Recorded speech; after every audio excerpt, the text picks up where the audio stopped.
Hansel? Hansel. That's good.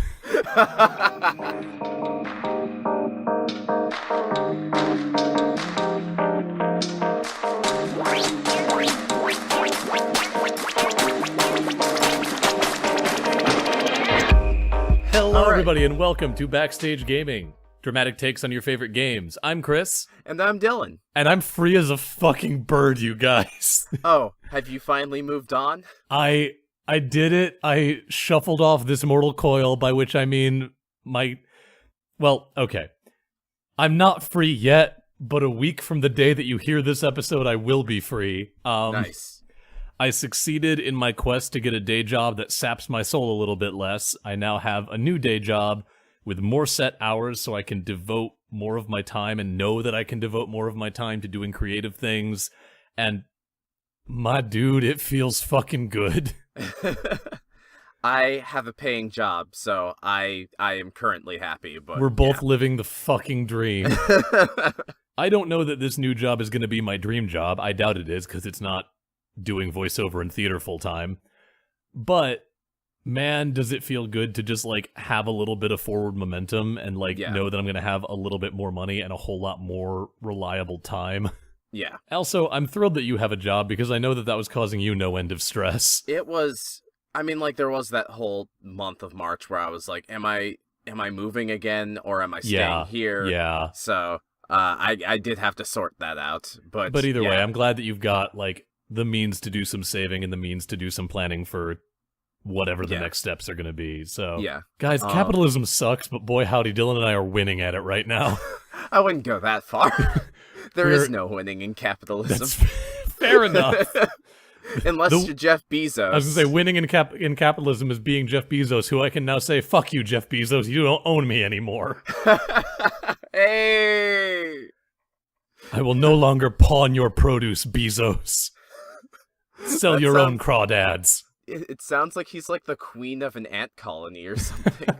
Not ant colony, but an alien colony. No, he's the queen of an ant colony. He's the only one who can produce children, and everyone needs to fuck him.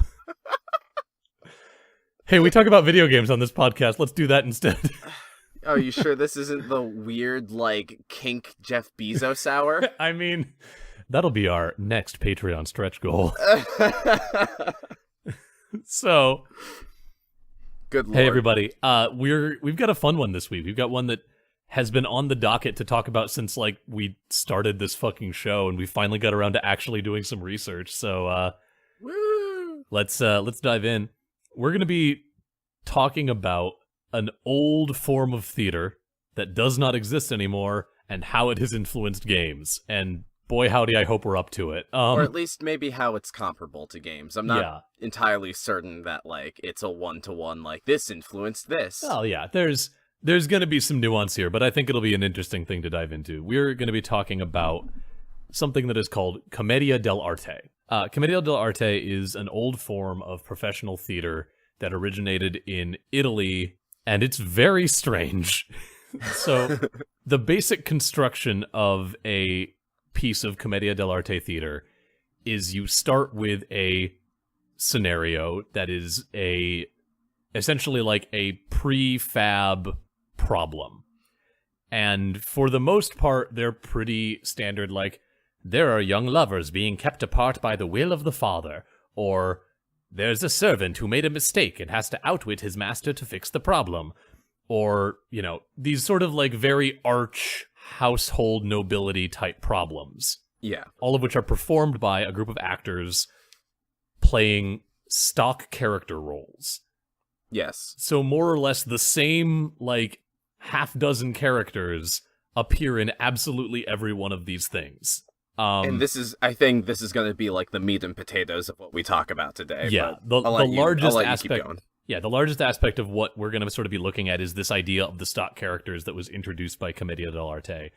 But they're all, again, much like the scenarios, they're all very much kind of broad concept characters. So there's characters like Arlecchino, which is where we get the word harlequin.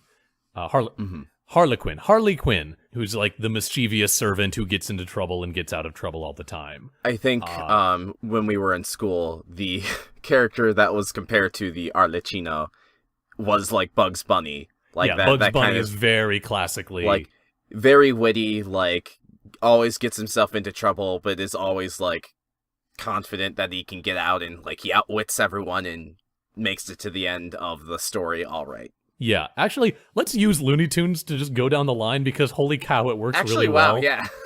Next one that I wrote down is Il Dottore, who is like the insufferable know-it-all, usually like a doctor or a professor or some kind of like learned man, but just like pompous as all shit. So not unlike Daffy Duck. It's like Daffy Duck fused with Foghorn Leghorn. Yeah. Well, I would say the next one is more Foghorn Leghorn, along with Yosemite Sam. That's but fair. Anyway, Il Capitano, who is the like pompous, cocky military man, a soldier with all of the like cockiness that comes along with that. Foghorn Leghorn, not bad. I was also thinking like Elmer Fudd kind of fits into there, but like Elmer Fudd is less competent. Yeah. Also, Elmer Fudd doesn't really strike me as pompous, but I get what you're saying. Yeah. Then you've got the Innamorati, who are a pair of like the classical star-crossed lovers. Like they're hopeless romantics. Usually, like a lot of the stories would focus on the Innamorati's inability to come together for whatever reason. Pyramus and Thisbe, or Romeo and Juliet. Yes, as very like tragic much so. examples. Or in Looney Tunes, Pepe Le Pew and the Scared Cat. I guess. Sure. If we really want to force that angle. Yeah, I mean, we're halfway through. Then you've got Pantalone, who is the like wealthy and foolish old man. A lot of the plots would involve Elmer like Fudd. Yeah, Elmer Fudd there, very very hard. A lot of the plots would involve things like Arlecchino losing some of Pantalone's money and having to get it back, things like that. And then there's a couple of like we don't have to go too in the weeds. On like there, I also wrote down there's Colombina, who's like a perky maid. There's the sad clown character. Is going to be pretty relevant. So oh yeah, that's fair. I think that's worth. Maybe not a Looney Tune, but like there's the Colombina. That's important. It'll come up later. Fair. And then also Pierrot, who is a sad clown. I forgot about Pierrot. I don't know where Pierrot usually fits in on the story. I think he's just there for slapstick most of the time, but there you go. Why is it always a sad clown? Why can't make clowns happy 2019? But yeah, so you've got all of these stock characters in these stock situations, but then what sort of sets it apart is the stock situations are not strict scripts. They're problems and solutions, but then all of these actors playing these stock characters had a lot of freedom to improvise on stage. And the exact ways that the plays would play out were all improvised by the actors, using what they knew about the characters they were playing, using what they knew about the scenario that they had to offer, but then also using this like fascinating little piece of theater history called a lazzo, or plural lazzi. Yes. And these are stock jokes or stock pieces of physical comedy or stock like humorous moments. It's just like, let me whip this out of my belt. Yeah, and like phrasing, but yeah. Yeah, let me just pull this out of my butthole, Dylan. But so like no, I don't have Chris, the Not Safe for Work podcast is for Patreon. So the Lazzi are really cool because they're these little moments that all of the actors would know what they are. A lot of the audience would know what they are because they were just tools of the trade that you could slide into any of these scenarios when they made sense, given your improvisation. And so if you came to a moment where it was like the guy playing Arlecchino is like, this is a good moment for the Lazzi of Pantalone's pants falling down, you could just do that. And like all of the other characters on stage, all of the other actors would know like, oh, that's what this guy's going for. Let's go along with this and support this moment that we've decided to have. It's a really freestyle style of theater. Yeah, it's like it's not quite as loosey-goosey as like modern day improv. No. It's honestly it falls somewhere on the spectrum between true improvisational acting and the like sketch style that Saturday Night Live takes. Yeah. where like it's not quite as scripted as the sketches that Saturday Night Live settles on, but it's a little more scripted than just like give me a place for a scene to happen. We're doing a scene now. These stock archetypes are done by characters who have really their entire career has been training to learn that one archetype and do it to the best of their ability and know all the things that particular archetype has to do. Exactly. So it's like, hell, we could even tie that into fighting games if we wanted to, but let's not go too off the deep end here.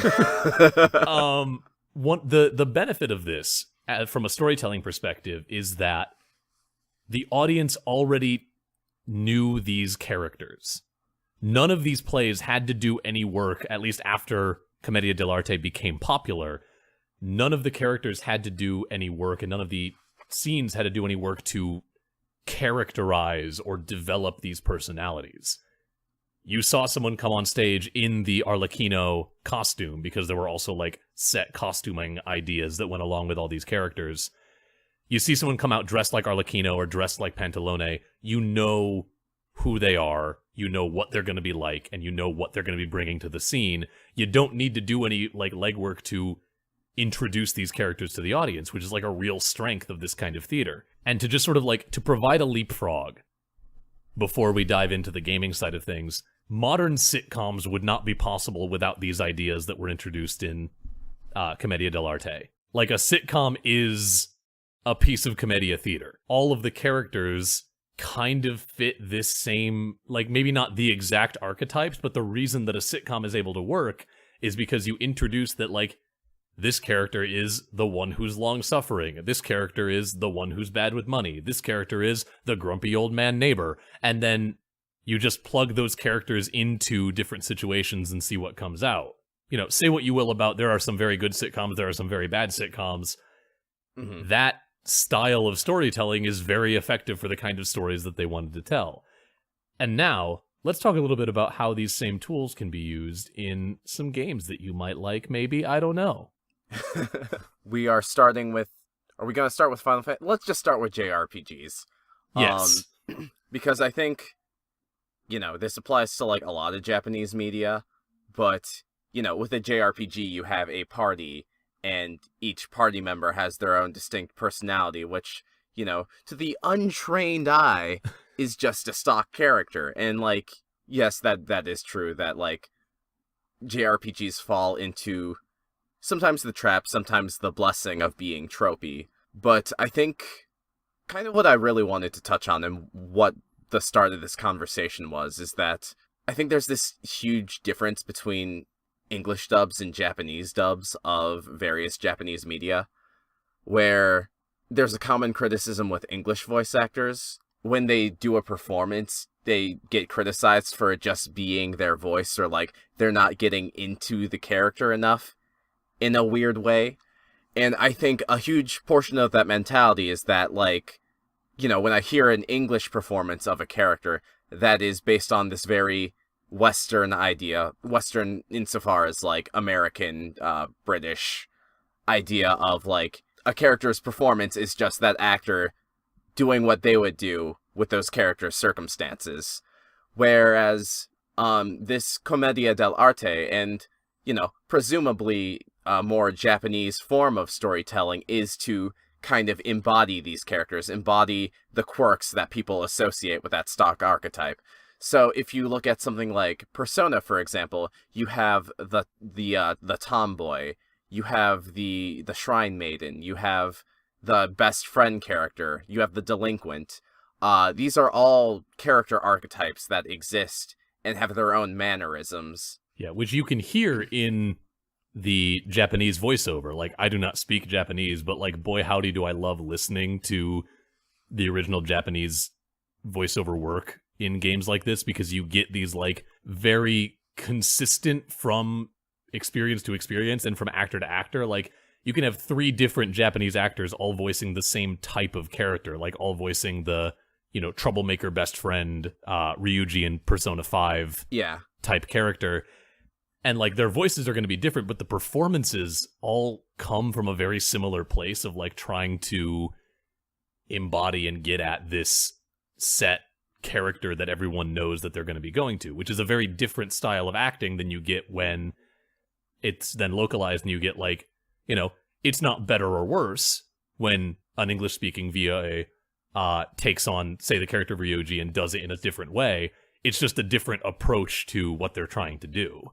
Yeah. I'm going to linger a little bit more on Persona. Yeah, Persona's a great thing to talk about this because, like, all of the characters are such, like...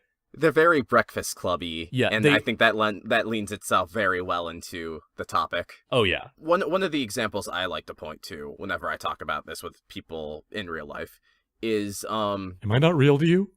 Well, I mean, like, we've talked about this before. That's fair. But, I really like Yuri Lowenthal. I've been a fan of him since I played the Prince of Persia: Sands of Time. He's so good. He's such a PS2. fucking great voice actor. I love him. Hey, Yuri, if you're listening, I love you and I want to collaborate with you. That would be amazing. Everyone tweet this at Yuri Lowenthal nonstop. But anyway, so for those who do not know, Yuri Lowenthal is a prolific voice actor in video games and anime. What he is probably best known for today, as of May 2019, is he was the voice of Peter Parker / Spider-Man in the new PS4 Spider-Man game. And, that is basically, Yuri Lowenthal being Yuri Lowenthal as Peter Parker, which is great. And one of my favorite performances by him is as Yosuke, who is Yuri Lowenthal as a kind of shithead 17-year-old high schooler who's, a little chauvinistic and, he says and does some questionable stuff, but he's growing, and I think there is a heart behind that character that makes that character work. On the flip side, if you play Persona 4 Wait, Yuri Lowenthal voiced Yusuke? Not Yusuke, Yosuke. Yosuke in Persona 4, not Yusuke in Persona 5. I was like, hang on, wait a minute. Yusuke was Matt Mercer. Oh, of course he was. Matt Mercer, also a fantastic voice actor. Hey, Matt, invite me to be on Critical Role. I love you. But, yeah, no, so when you listen to the Japanese Yosuke, he leans a lot more into the best friend character archetype, where, he's like a little...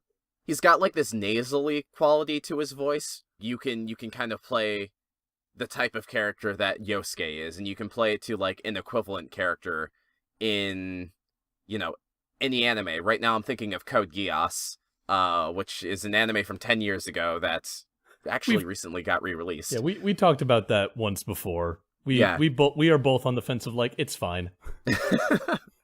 But anyway, there's a character in that show called Rivel, and who is, I believe, voiced by a different by a different voice actor, but they both have very similar tones and intonations to their voices, because, that is the archetype. That is the type of feeling they are trying to get across to the audience. It is less about the actor living those moments and more about the actor's knowledge of this archetype and how they can best convey that. Yeah. What's really cool, and what the Persona games in particular do a great job of, is they begin with these stock characters.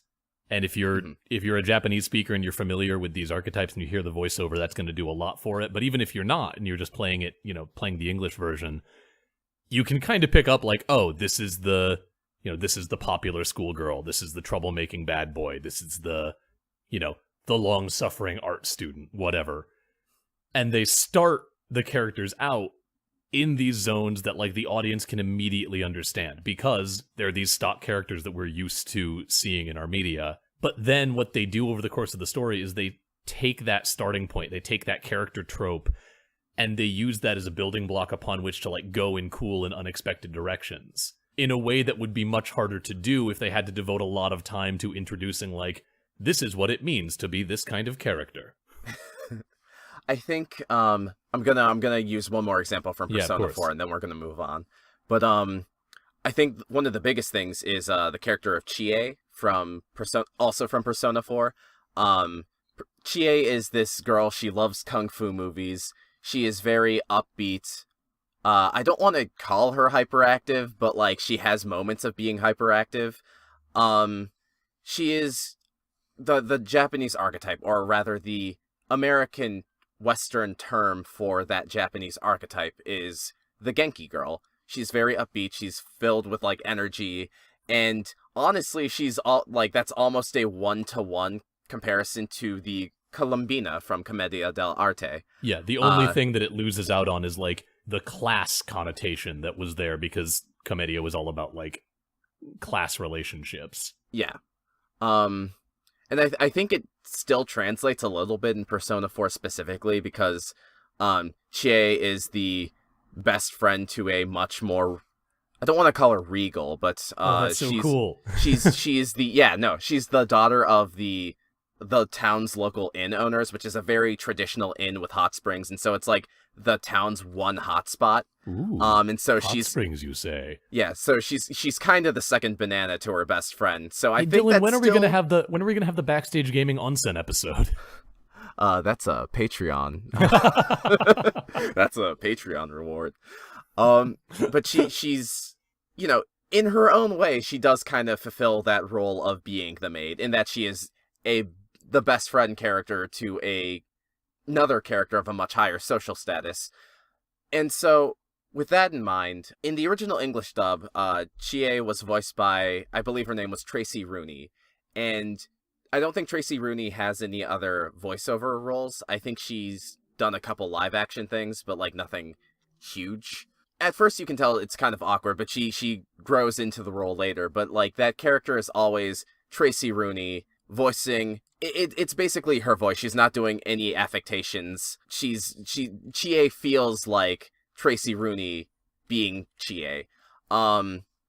She didn't come back for the re-release or any of the sequels, though, so she was replaced by Erin Fitzgerald, who is a more prolific voice actor. I think she was on Ed, Edd n Eddy, and then she's been in, like, a ton of anime and video games since then. Erin Fitzgerald, she really leans more into that hyperactive Genki girl. Like, Tracy Rooney uses her normal voice. Erin Fitzgerald uses her upper registry like this, and she's always hyper and energetic and ready to go, which is actually a lot closer to the Japanese stock character that the Japanese voice actress was going for. Yeah, and one more thing on this concept before let's head into our playbill, and then come out the other side and talk about some of the weirder comparisons I want to try to make. Yeah, I'm excited. On the topic of, because you were saying that one of the common critiques of English voice dubs of Japanese media is the loss of that sort of, like, stock character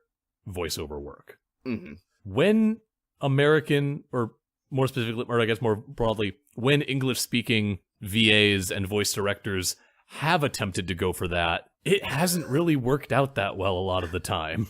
I mean, sometimes it grows on you, but, like, I definitely get what you're saying. When like sometimes it can be good. Like, I'm currently playing through Sekiro, and boy howdy, there's a lot of what you're talking about in the Japanese voiceover, which was what I've been playing on. In the English voiceover, they go for some big character choices that are, like, not as immediately evocative of, like, a set trope, but, like, certainly help. Like, there's a guy you meet who's, like, a shady grave robber type thing, and in the Japanese, he's given, like, this kind of, like, nasal drawling thing, and, like, talks very quickly, which I think is meant to, you know, give an indication of, like, you can't really trust him, what's he up to. In the English, the voice actor playing him goes in on this, like, very fun, like, hey, buddy, kind of read. Like, it's not as Brooklyn as I just did, but, like... Right, but it has that energy. Yeah, and there's another one who you meet, and he's just like, thanks for the tip about selling the rice to the soldiers. It really paid off for me. Check out what else I got in stock for you now, buddy. And it's, like, it's great. And clearly that is coming from a place of, like, that same idea of, like, our dialogue is at a minimum. We need to be able to, like, indicate who this character is pretty quickly. Let's lean on that. On the other side of things, you get things like, and I'm going to bring it up again, we talked about it before, Metroid Other M. Which, like... I was afraid you were going to start dunking on, like, an anime like Fooly Cooly, and I'm no. I love what Fooly Cooly does with their voiceover. It's phenomenal, and, like, another very good example of how to do this kind of thing well. But part of that is that it's going for a very hyper-stylized thing. Yeah. So the very over-the-top English language voiceover The way they fits with stress that. their syllables like a Japanese voice actor would. Yeah, it fits with the overall stylization. Everyone go watch Fooly Cooly. It's fucking great. But then you get something like Metroid Other M, where like they're going in the Japanese, as I understand it, for giving Samus a very stock character type voice. The Japanese voice actress gives her a sort of monotone, not particularly varied in terms of tempo or pitch voice delivery, because that's leaning into an established Japanese character archetype. The term I used in a previous episode was kudere, which is like, dere means like girl, and ku I think means stoic. I could be wrong, let me double check that real quick. But it really is leaning into that archetype of like a woman who is just very stoic. Okay, actually I have the definition up right here in the dere types wikia, which is a thing. Oh, that is a cursed portion of the internet. But a kudere, sometimes written as don't worry about that, refers to a character who is often cold, blunt, and cynical. Okay, so that might not be right, but they may seem very emotionless on the outside, but on the inside they're very caring. Which I think that is closer to what I was going for when I was describing Samus. But the issue is that is not a known archetype in a lot of Western media in the same way. Actually, I'm on TV tropes right now. Mm-hmm. Sorry, I keep cutting you off. No, go for it. But keep me from bullshitting. So a great resource for these stock anime types. I'm joking, by the way. I feel like there's an academic page out there somewhere, but this is not it. Yeah. But I'm on TV tropes right now, and they have a page that is just a link to all their tropes pages for stock character archetypes, specifically of the anime variety. And what Samus, as she is in Metroid Other M, kind of falls into the Rei Ayanami XP. Rei Ayanami being, I definitely pronounced that wrong, but she's a character from Neon Genesis Evangelion who just has a blank face and a very monotone voice, rarely outwardly shows emotions, appears emotionless, quiet, stoic, or otherwise odd, a tendency towards talking in Spock speak, monotone robo speak, or a combination thereof. Spock speak. Yes, is not quite human, which Samus is part alien, so yeah. This is interesting. Suffers a major injury or illness, or is at least frequently hospitalized, which, like, Samus isn't, but she does. I think one of her first big monologues is her waking up on a hospital bed. TV tropes is a fucking rabbit hole, my dude. It is. So I'm closing out of there.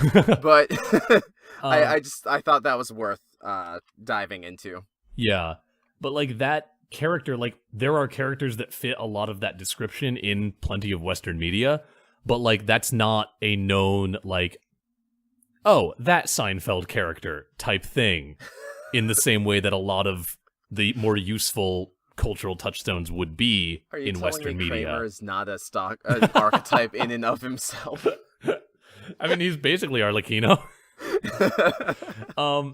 But so you end up with this problem where the voice actor and the voice director for Metroid Other M clearly tried to fit the English language read of Samus into that type, but because English-speaking audiences didn't immediately have that reference to go to, or at least did not necessarily have that reference to go to in the same way that the Japanese-speaking audience would hearing that voiceover, it just made it feel monotone, and it just made it feel like unimportant and boring.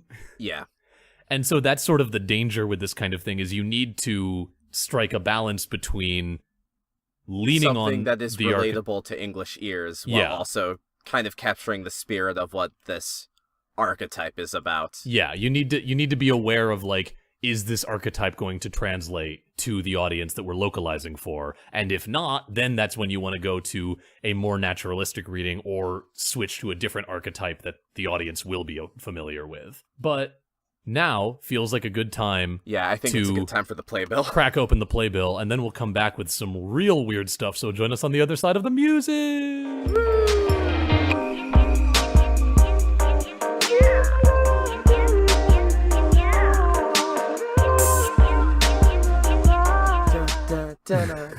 I'm editing in music, you plebe. I know, but it's funnier when I pretend like I can hear it. So, Dylan, speaking of anime and stock characters, do you have a thing you want to talk to me about? Oh, I sure do.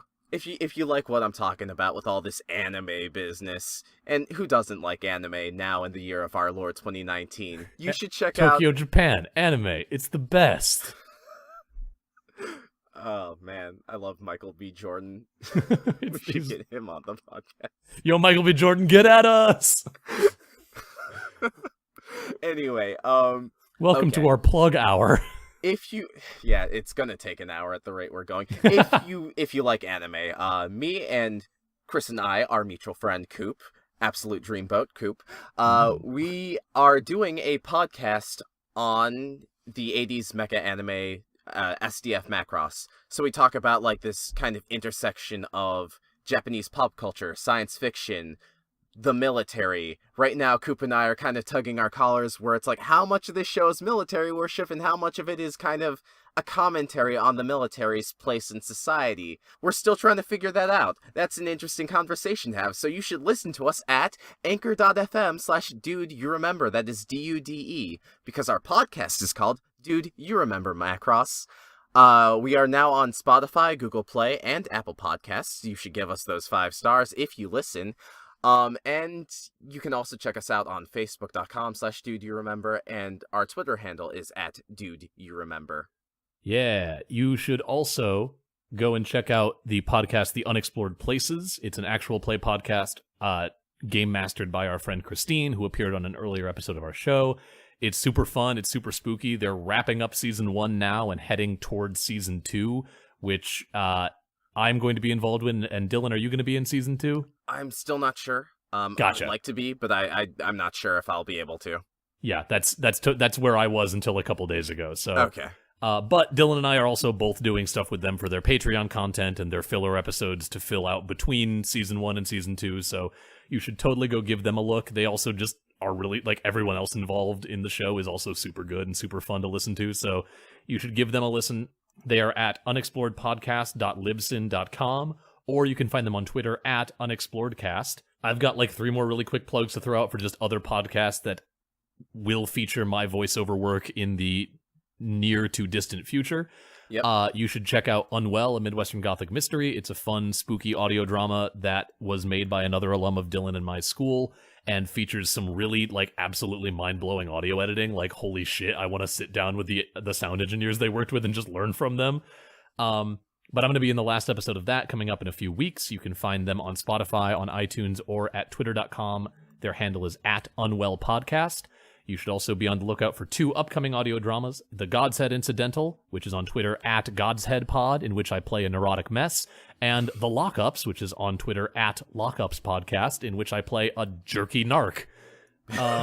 And before we get back into the episode, just a reminder that this show is brought to you by you, the listeners, via our Patreon page.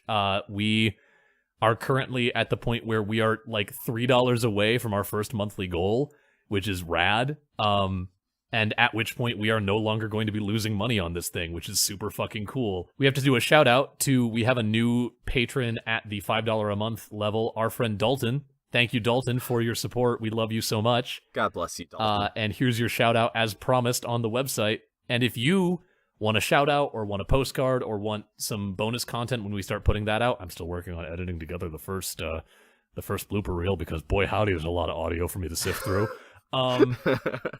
You should go and check us out at patreon.com/BSGpod. It would mean the world to us if you were able to offer any support at all, and just help show your love for a couple of independent artist boys trying to make it in this big bad capitalist world. Anything else, Dylan? No, I think I'm good. Rad. Let's get back into the weird stuff. We like the weird stuff. Thank you for picking up my reference. So I want to throw out a very weird take. Okay. I was looking at actually, before we do that, can I do one thing real quick? Oh yeah, please do what you got to do. So I don't know everything about Japanese theater. I know very little about No, and I know very little about Kabuki theater.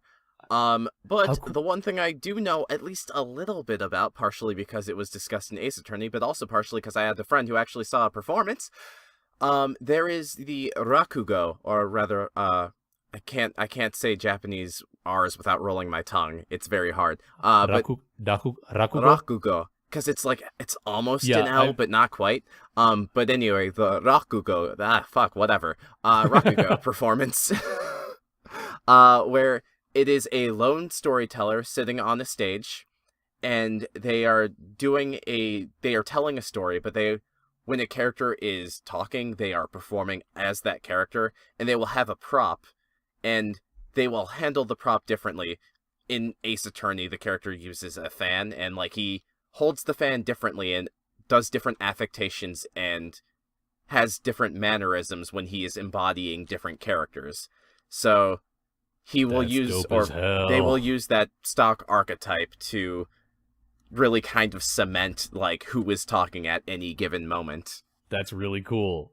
Yeah, I'm excited to start playing Ace Attorney. I bought the trilogy on Steam the other day. Awesome, I'm excited. Dalton, who we just name dropped, is on the 3rd game and he's been loving it.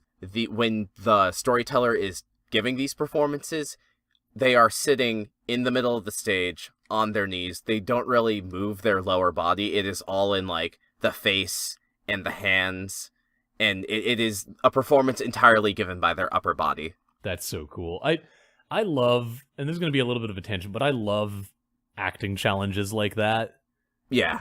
It's part of the reason I love voiceover is that it removes the crutch of physicality and facial expression, and all you have to go on is your voice, which is a very fun challenge. Yeah. But also one of my favorite things I ever got to do in school was there was an acting a unit in one of the acting classes I took where I and my partner were doing a scene from the ancient Greek play Iphigenia at Tauris, and I played the character of Orestes, and in the scene I was being prepped for sacrifice. We were hey, what if we did this whole scene with you with your hands tied behind your back on your knees?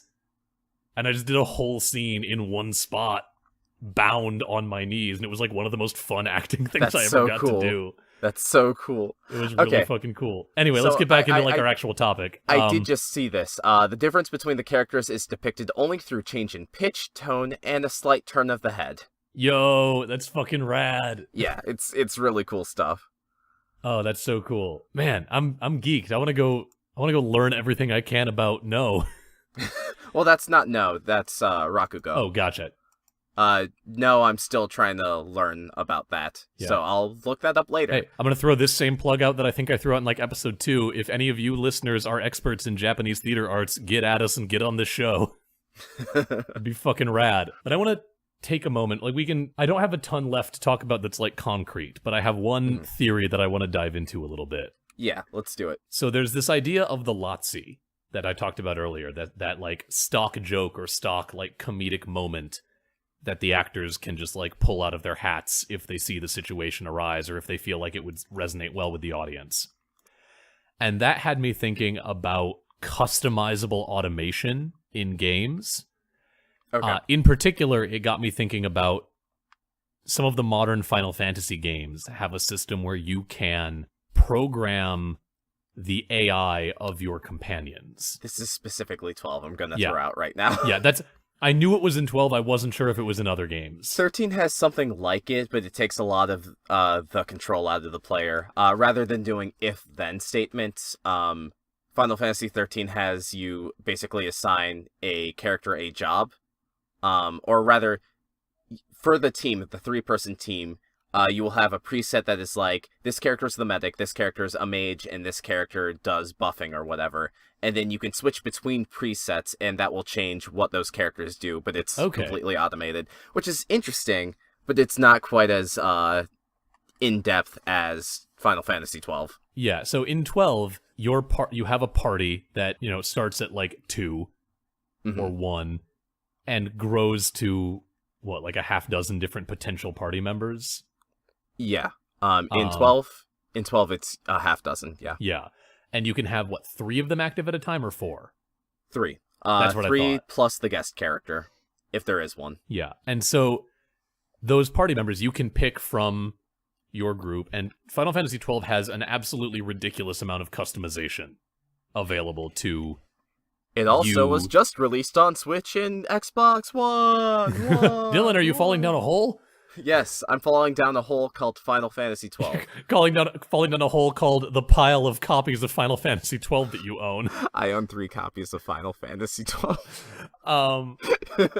But so you have a lot of customization, both in like the specific skills and like what your characters can use item-wise, but then you can also customize what the characters will actually do in combat. Yes. So you are always, at least nominally, in full control of one of the characters. Yes. And so the other 2 characters that are active, you can go in and there's a menu where you can lay out, like, this character I have spec'd out as a healer. So if any other character drops below 40% health, I will have them cast a healing spell. Mm-hmm. And if that's not true, I'll have them cast this, like, one of this suite of party buff spells. Or if they're start to fall low on mana, I'll have them use a mana item. Or, like, you can craft all of these, like, situational things that the characters will do. Yeah. Like, you're basically creating a series of if-then statements, and then you sort them based on priority. yeah, and it's a very cool system that lets you have a lot of control, so you can basically craft the way that your characters will approach situations. You can craft Lotsie for them. Like, Yeah. you'll have this character who knows, like, oh, if this situation comes up, I will do this sequence of actions to rectify it. Actually, you know what? That's funny, because I think that is one thing that FF13 does really well, is that, like, you know, you have, like, these preset, like, situations, or, you know, rather, you are reacting to situations with these preset teams and abilities, and really, it is you as the player, or the director, who kind of dictates the flow of when to switch from one Lotsie, using air quotes, to another.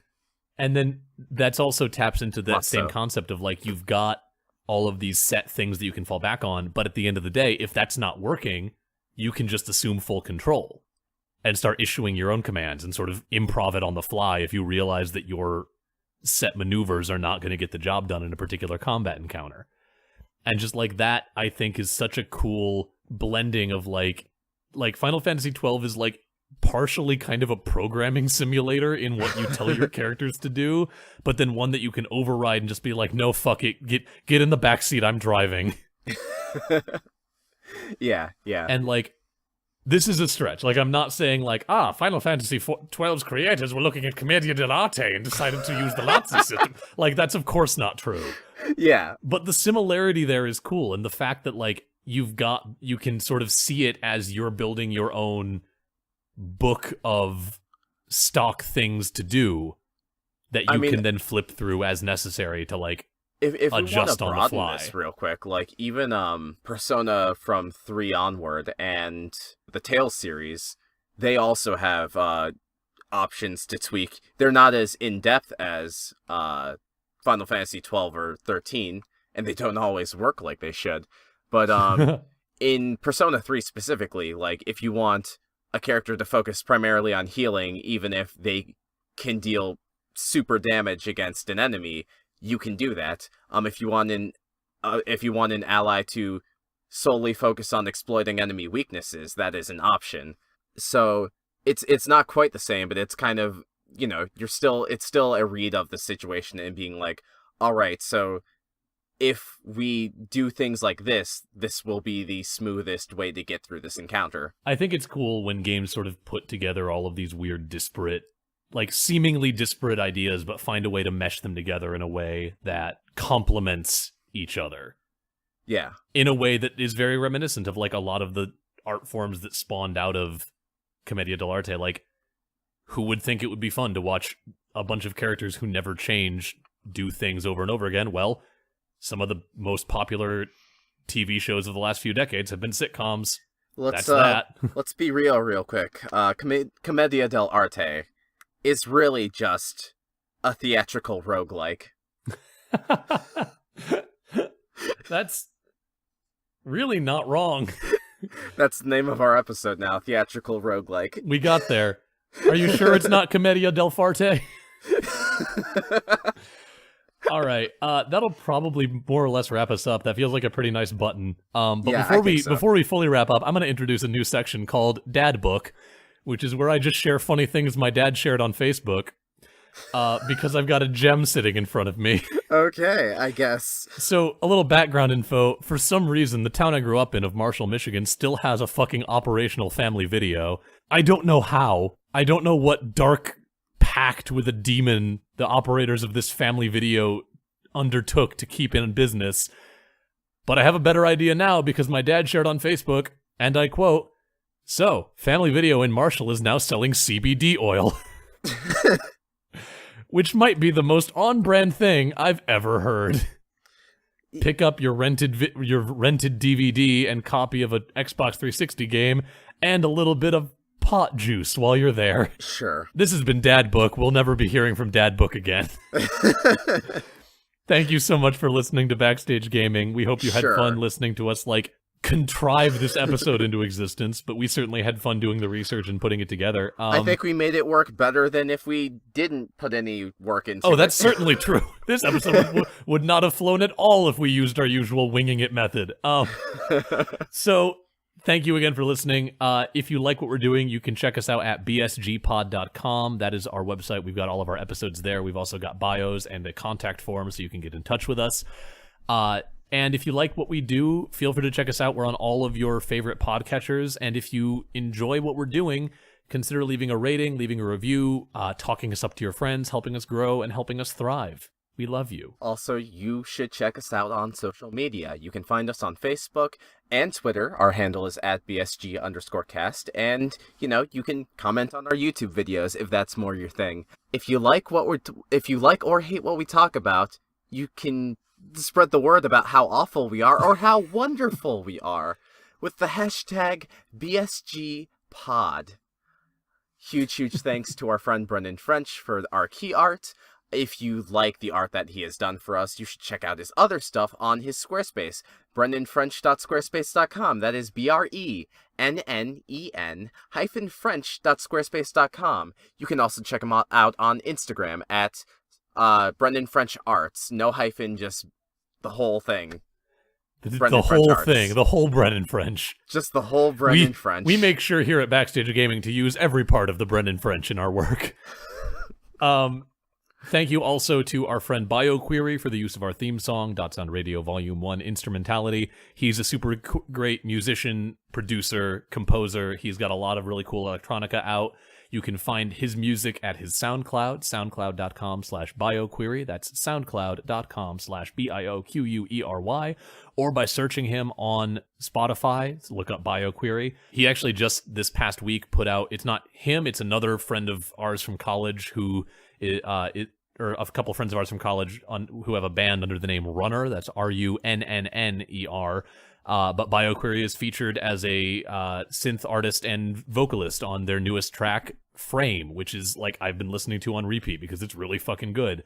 Cool. So show some love to Runner on Spotify as well. And one more time, thank you again to all of our Patreon patrons. It means the world to us that you are supporting us. We're also so close to that first milestone, at which point we'll be putting out a Patreon bonus episode of the topic of your choice. So help us get to that last latch, and then you'll get to listen to a cool exclusive episode. That's again patreon.com/BSGpod. Dylan, anything else to throw out? I got nothing. I got nothing either. Thank you all for listening, and remember, Commedia del Farts. Fuck you. Goodbye.